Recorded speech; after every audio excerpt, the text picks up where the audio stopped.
এই সত্যের সাথে আমরাও একমত। কিন্তু প্রচলিত ধারায় কবরের আযাবের যে ব্যাখ্যা দেওয়া হয় তার সাথে আমরা একমত নই। কিন্তু কবরের আযাব যে হবে, এই আযাবের উপর বিশ্বাস রাখা যে নৈতিক দায়িত্ব, ঈমানি বিশ্বাস করি, অবশ্যই বিশ্বাস করি, এটা হক, এটা হবে।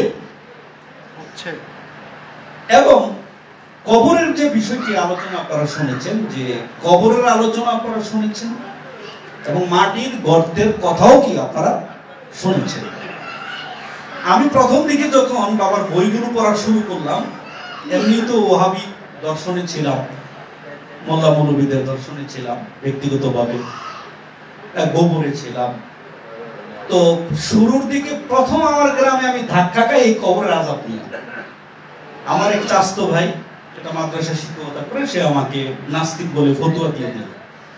আমার এক চাচা মারা গেছে, ওখানে আমি একটু আলোচনা করছিলাম বাবার দর্শনের উপর। প্রথম তো ভালো লাগতেছে বিদায় কি জোশে কি করছি, আপনার একটু বক্তব্য মাইরা হয়েছি। ওই মজলিসেই আমার এক চাচতো ভাই নামিকারা ওয়াজিব, সে তার আলোচনার পরে যে এই গ্রামে কিছু নাস্তিকের প্রকাশ হয়েছে যারা কবরের আযাবকে অস্বীকার করে। তার মানে তাদের প্রচলিত ধ্যান ধারণার বিপক্ষে আমাদের কথাগুলো যায় বিদায় তারা মনে করে কি আমরা কবরের আযাবকে অস্বীকার করছি। কারণ প্রচলিত ধারণায় ধ্যান ধারণা হচ্ছে যে সকলে আমরা মনে করি যে কবরে আযাব হবে, সেখানে মুনকার নকির আসবে, ফেরেশতা এসে সওয়াল জবাব করবে। এটা সমাজের অধিকাংশ মানুষই কি এই ধারণার উপর বদ্ধমূল। এখন যারা এই ধারণাকে বিশ্বাস করতে চায় না, তাদের ফতোয়ায় তারা নাস্তিক, তারা মুরতাদ, তারা কাফের। এটাই সমাজে কি একেবারে 100% এই বিষয়টার সাথে আপোষ করতে কোনোভাবে রাজি না। কিন্তু সমাজে এটা এমন ভাবে কি প্রতিষ্ঠিত ধ্যান ধারণা। কিন্তু এটাও সত্য, কবরের আযাব এবং জান্নাতের ভোগ কোথায় হবে এর ঠিকানা কেউ দিতে পারে নাই। কালান্দার বাবা জাহাঙ্গীর বা ইমান আল সুরেশ্বরী তাদের চোখের উপর আঙ্গুল দিয়ে, চোখের ভিতরে আঙ্গুল দিয়ে তার ঠিকানা তিনি দেখাই দিয়ে গেছেন জীবন্ত দেখা। কিন্তু একজন মোল্লা মুন্সিকে তার কনসেপ্টের উপর জিজ্ঞেস করেন যে হুজুর ঠিক আছে বুঝলাম, কবরের আযাব কোথায় হবে, কোথায় হবে, এটা কি সে নির্দিষ্ট করে বলতে পারে না।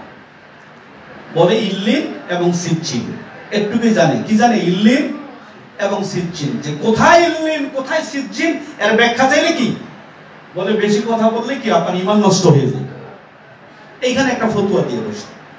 কিন্তু প্রচলিত সমাজের ধ্যান ধারণা হচ্ছে, তারা বলতেছে যে কবর দেওয়ার সাথে সাথে 40 কদম যেতে না যেতেই কি মুনকার নকির ফেরেশতা কি আসবে। তাই আমাদের সুন্নি ভাইয়েরা কবর দিয়ে কি করে, ওনারা অপেক্ষা করে, দোয়া দরুদ মিলাদ কিয়াম করে, যাতে করে ফেরেশতারা দোয়া দরুদ মিলাদ কিয়ামের এই এর দোহাই পায় কি ফেরেশতারা যেন চলে যায়। সুন্নি ভাইয়েরা কি করে, কবরের পাশে কি খাড়ায় থাকে, এই 40 কদম অপেক্ষা করে। তাহলে এই কনসেপ্টটার ব্যাপারেও আমাদের কথা আছে। শুরুতে আমি বলেছি যে কবরের আযাব হক, এটা অস্বীকার করার কোনো সুযোগ নাই, তার সাথে আমরা একমত। কিন্তু প্রচলিত যে ধ্যান ধারণা তার সাথে আমাদের মতনৈক্য আছে। যুক্তির কষ্টি পাথরে দেখা যায় বাবা জাহাঙ্গীর বা ইমান আল সুরেশ্বরী যে দর্শন দিয়ে গেছেন কবরের ব্যাপারে, সেই দর্শনের সাথে কারো দর্শন কি টিকে না। প্রচলিত ধ্যান ধারণায় ওনারা বলে, আবার আপনার গজলও বানাই নিয়েছে, দেখবেন গ্রামগঞ্জে শোনা যায়, মুনকির 40 কদম হাঁটিয়া আসিলে স্বজন, মুনকির নকির হাজির হইবে রে তখন। মানে 40 কদম যখন আপনি রাইখে আসবেন, মুনকির নকির কি তখন কি আইসা হাজির হবে। ঘুমটা খুলিয়া সওয়াল করিবে তখন, 40 কদম হাঁটিয়া আসিলে যখন।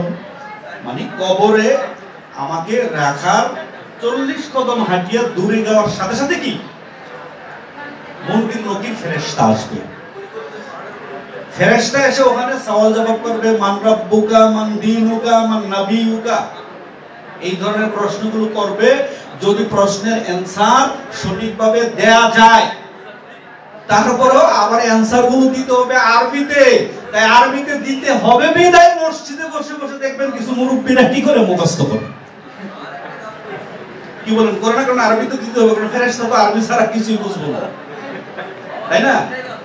ফেরেশতা আরবি বুঝবো, সুতরাং আরবি দিতে হবে। এই জন্য মসজিদের ইমাম সাহেবরা দেখবেন খুব বেশি সময় যারা দেয় মুসল্লিদের পিছনে, এরা কি করে বসায় বসায় কিছু মুরব্বীদেরকে মান রাব্বুকা বলে, মান দীনুকা, মান নাবিয়ুকা, এই প্রশ্নগুলোর উত্তর আবার কি আরবিতে কি করে শিখায় দেয়। দেখেন কত বড় জাহালাত, কত বড় মূর্খ ফেরেশতা। আমি বাঙালি, আমার প্রশ্নের উত্তর আরবিতে দিতে হইলে তো আমার পাশে তো আরেকজন দোভাষী শোনানো দরকার, ঠিক কি না? যে আরবিতে বলে দিতে পারে। আমি বাঙালি, আমার ফেরেশতা এসে আমার আরবিতে প্রশ্ন করলে আমি কি উত্তর দেব? তাই কি করতে হয়, এই উত্তর জেনে মরতে হবে। এই ধারণাটা কি সমাজে প্রতিষ্ঠিত, কথা ঠিক কি না? সমাজে মরতে হবে। এখন দেখেন বাবা জাহাঙ্গীর কিভাবে ডিফারেন্সটা করেছে। এটা যুগ যুগ ধরে এই ধারণাটার উপর কি সমাজ ব্যবস্থা, আজকের সমাজ ব্যবস্থা, ইসলামী সমাজ ব্যবস্থা, এটা কি অধিষ্ঠিত এবং প্রতিষ্ঠিত। এখন এই ধ্যান ধারণা প্রতিষ্ঠিত তাদেরকে যদি প্রশ্ন করা হয়, তারপরে হাদিসের রেফারেন্স দিয়ে আরেকটি কথা ওনারা বলেন, সেটা হচ্ছে কি, যেই লোকটা সর্বশেষ মারা যাবে, একেবারে লাস্টে যেই লোকটা সর্বশেষ মারা যাবে, সেই লোকটাও কমপক্ষে কবরে 50,000 বছর ঘুমাইতে হবে। কয় হাজার বছর? একটা মশহুর কথা। এখন সর্বশেষ যে ব্যক্তি মারা গেল, সেই লোকটাও যদি কবরে কমপক্ষে 50,000 বছর যদি ঘুমাইতে থাকে, তাহলে সর্বপ্রথম যে লোকটা মারা গেছে, যে বাদম বাবা গেল, তার পেটানি কি জানি বাটাম, এই বাটাম গুলো কি ফ্রি হয়ে গেল কিনা? এতদিনের বাটাম খাওয়াটা কি বলেন? হ্যাঁ, 50,000 বছর সর্বশেষ থাইতে মাত্র 50,000 বছর থাকলো, আর আমার দাদাই তো মারা গেছে আরো বহু আগে। তাহলে আমার দাদা বাটামটা কেন খাইবে? তাহলে আল্লাহ কি ইনসাফ করে না বেইনসাফি করে? তাইলে আমার দাদা কত কত আগে মারা গেছে, গেছে না? তাহলে কত কত আগে আমার দাদা মারা গিয়া ওখানে ওয়েটিং এ রইল। কোথায় রইছে? ওখানে ওয়েটিং এ রইল দীর্ঘদিন। আর সর্বশেষ যে মারা যাইব, সে মাত্র 50,000 বছর কোথায় থাকবে? কবরে থাকবো। তাইলে যেই লোকটা সর্বপ্রথম মারা গেল, ভাই আপনারা এখন ওই লোকটার উপায় কি? আগে পরে কি দোষ করছে? আগে এই লোকটার কি দোষটা হইল? আচ্ছা, কি আজগবি কথা, দেখেন কাল্পনিক কথা। আচ্ছা আসেন, এখানে একটা কথা মনে পড়ে, শৈশবে মনে হয় আপনার একটা গান শুনেছিলাম শামসুদ্দৌলার, তখন আমরা এটা শোনার পরে মনে করছি ওনারা নাচতে, যে কি শামসুদ্দৌলার কাছে উনি গান গানায়, শামসুদ্দৌলা গান গাইতো না, খুব পালা গান গাইতো। এখন উনি কইতেছে যে ভক্ত তাকবীরের কাছে গিয়ে কইতেছে, দয়াল আমি মাথা মুখে মরার খবর বইলা দেব। যখনই দেখা হয় হ্যাঁ কি কবে মারা যাইবে আর খবর পেয়ে দিল গুরুর কাছে কি। তো চিন্তা করলো, গুরু চিন্তা করলো যে এই পাগলা ভক্তরে থামাই কিটা, হাতের মধ্যে লাল সুতা বাইন্ধা দিয়ে কয় যেদিন সিরা যাইব সেদিন তুই কি মহিলা যাবে। এটা আপনারা অনেকেই জানেন মনে হয়, যেদিন সিরা যাইব কি সেদিন তুই মহিলা যাবি। তো পাগলায় তোর নিয়ত করছে ঠিকই, কারণ গুরুর কথা সে লাল ফিতা সিরা গেছে। কথা কি বলছেন? সর্বনাশ। ওসাইয়া দেখি ফিতা নাই, সর্বনাশ সিরা গেছে রে, মরে গেছে। খালি কয় সিরা গেছে, মরে গেছে, সিরা গেছে, মরে গেছে, অবস্থা খারাপ। যেতে চাই এখানে খালি কই সিরা গেছে, মরে গেছে। তো পিছনে পিছনে গোলাম দৌড় করে, খালি কই সিরা গেছে, মরে গেছে, ওইগুলো সেতে কইতে কইতে কইছে যেহেতু আমি মরে গেছি, আমার তো কবরও যাওয়া লাগবো, কেউ তো আমার কবরে নেয় না। সিরা গেছে, মরে গেছে, এক কবরের ভিতরে গিয়ে ঢুকছে, শুয়ে গেছে। শুয়ে সে মনে মনে কয় কিছুক্ষণের মধ্যে 40 কদম পরে না মন কার নেকি রাখবো, তা আমার কদম আর দিব বাটা, কেউ তো আমার মাটি দিত আয় না। তো যাই হোক, ফেরেশতা এই কিনা অপেক্ষায় থাকি, যে শুয়ে রয়েছে অনেকক্ষণ হয়ে গেছে, গরম লাগে, ফেরেশতাও কি আয় আমার কেউ মাটি দিতে আইলো না, কি বিপদে বললাম, সিররা গেছে মইরা গেছি, কেউ মাটি দিতে আয় না, এখন ফেরেশতাও কি মুনকার নাকির ফেরেশতা অনেকক্ষণ সে অপেক্ষায় শুয়ে রয়েছে, অপেক্ষায় রয়েছে। তো ওই গ্রামে হইছে ডাকাতি, ওই ডাকাত দলকে আপনার ধরার জন্য গোপনে পুলিশ এসেছে। তো পুলিশ যাওয়ার পরে বাগানের পাশ দিয়ে যাইতেছে, আর একটা ভাঙ্গা কবরে খসর মসর করতেছে। কথা কি বুঝছেন? ভাঙ্গা কবর খসর মসর করতেছে। তো কি ব্যাপার রে, না হিন্দু কিন্তু কিনা বিরাতি লাগে না, টস মেরা দেখে কি এক ফাঁক লাইটের মধ্যে শুয়ে রয়েছে কবরের ভিতরে। লাইট মারার পরে চাইতে পাগল লড় গাড়ি তো জেতা না, সবাই থামায় যায়, সাথী মতো পুলিশদের বহর থামায় কয় আরে এই তো জেতা না, শুয়ে রয়েছে রে, পাগলের লাইন দিয়ে আছে।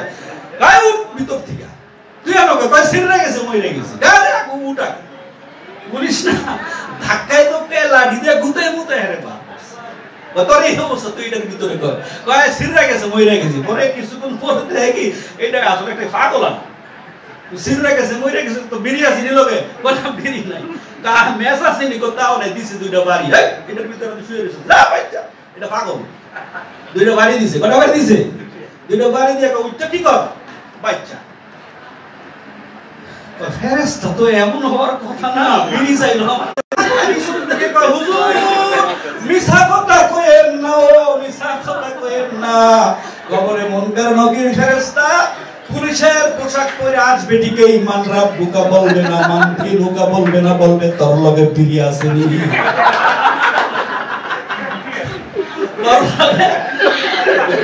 বিড়ি আসেনি, বিড়ি না থাকলে কইব মেস আসেনি।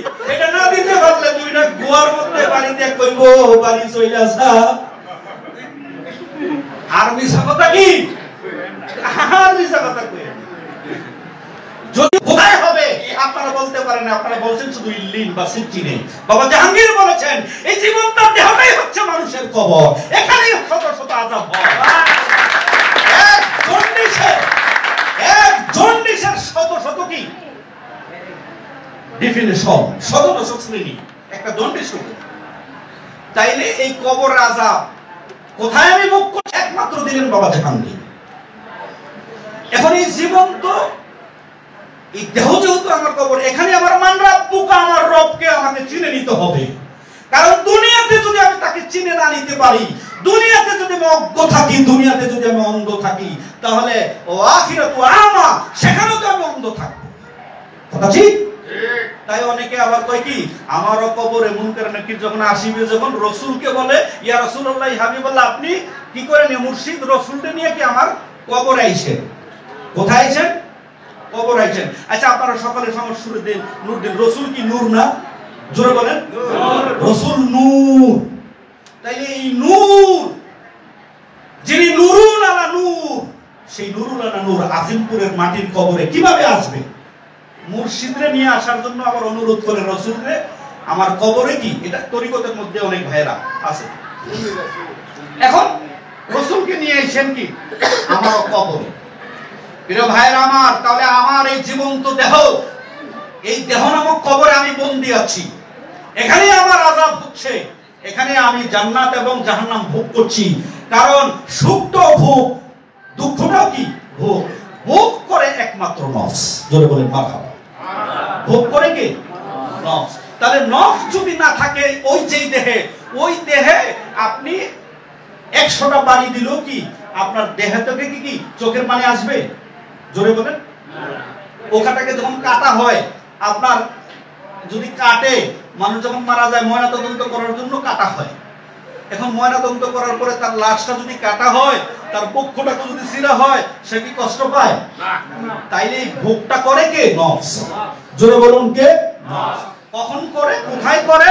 এর ঠিকানা হচ্ছে ইল্লিন বা সিজ্জিন, সেটা হচ্ছে আমার কি নফস, এখানেই সে ভোগ করে। তাহলে সুখটাও সে এখানেই ভোগ করে, দুঃখটাও কি সে এই কবরেই কি ভোগ করে। এই কবরে যদি সে তার রবকে চিনতে পারে, সে তার রাসূলকে চিনতে পারে, তাহলে এই কবরটাই হবে কি জান্নাতুম মির রিয়াজিল জান্নাহ। আর যদি সে না চিনতে পারে, এই কবরটা হবে হুফরাতুম মিন নার, এই কবরটা হবে কি জ্বলন্ত নারের কি প্রজ্বলিত অগ্নিকুণ্ড। তাহলে প্রতিটা মানুষের হৃদয়ে কি অগ্নিকুণ্ড আছে, জাহান্নাম আছে। তাহলে এই জাহান্নামের আযাব থেকে বাঁচতে হলে আমার উপায় কি? বুঝলাম মাটির কবরে হবে না, আমরা এখন বুঝলাম হবে কোথায়?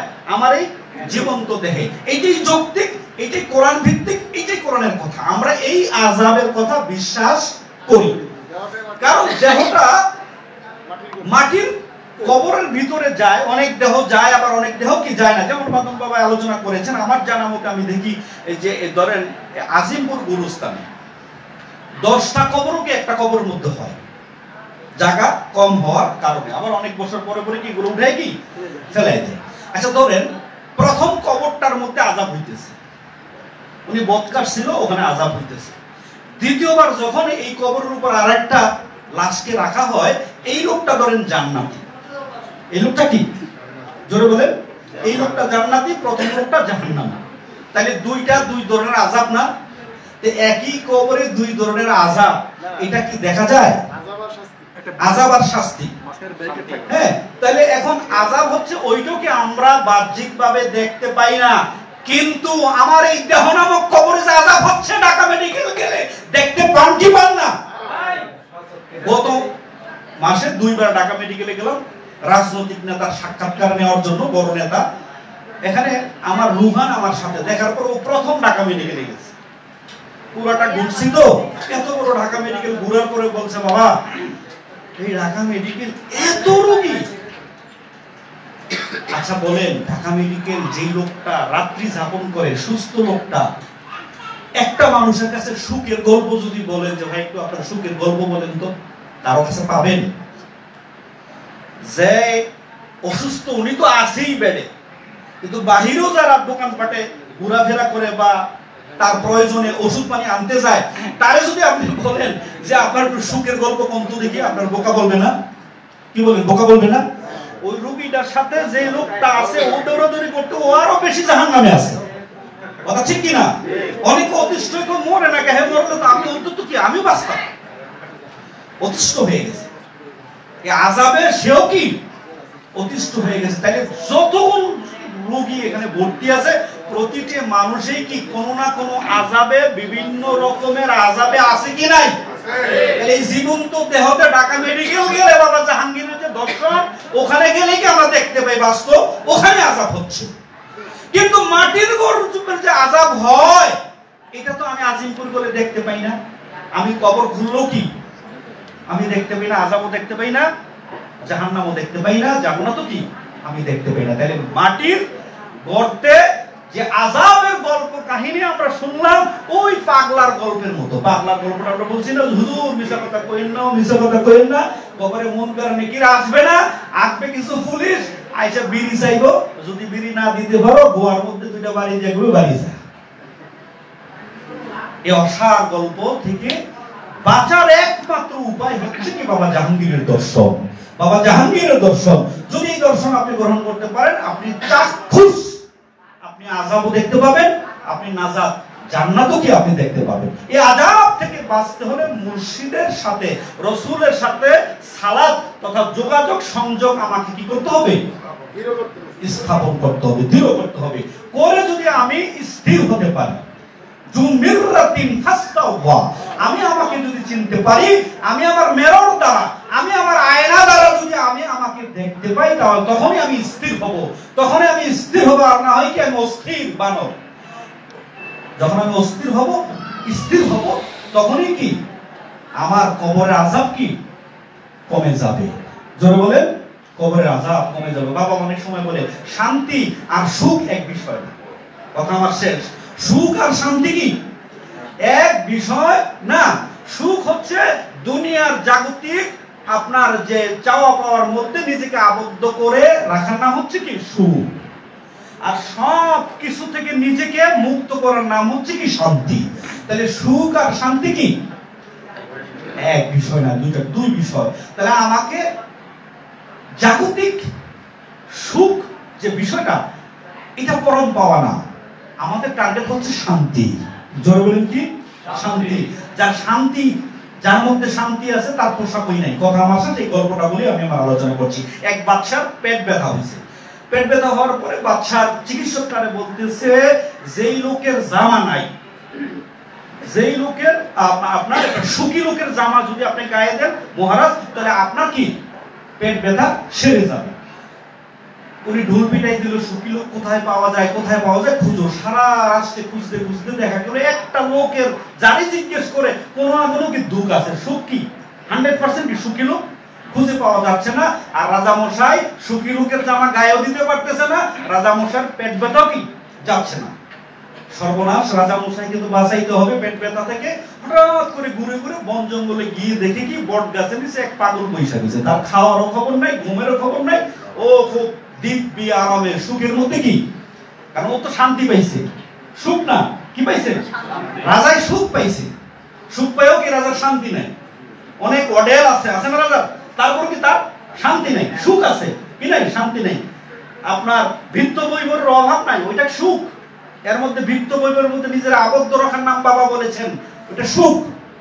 শান্তি হচ্ছে কি এর থেকে বের হয়ে যাওয়া। এই লোকটা এমন ভাবে বসে রয়েছে, মশাইও ধরে না, তার কোনো টেনশন নেই, এখানে বসে রয়েছে। সে মনে মনে ভাবলো এই লোকটার চাইতে শান্তিতে আছে, আর কোনো কি সুখে আছে, আর কোনো লোককে পাইলাম না। এবং তার জামাটা নিয়ে অন্তত কি রাজারে দেই, তাও তো আমার কাজটা কি হইব, সফল হইব। তো এই লোকটার কাছে গিয়ে বলে যে ভাই, আপনি তো খুব সুখী মানুষ মনে হইতেছে, এই রাষ্ট্রে যত মানুষের কাছে জিজ্ঞেস করছে একটা মানুষের সুখে নাই, কোনো না কোনো মানুষের কি কম বেশি কি সবাই দুঃখের মধ্যে আছে। আপনি সুখী মানুষ, আপনার জামাটা যদি দিতেন, আপনার জামাটা আমাদের রাজা মশাই গায়ে দিলেই কি কবিরাজ বলছে তার কি রোগ দূর হয়ে যাবে। এই সুখী মানুষটা চোখ খুলে কই আমার জামাই নাই, আমার কি নাই, সুখী মানুষের জামাও নাই। তারপরও সে সুখ, সেটা অন্তরের বিষয়। এটা কিসের বিষয়?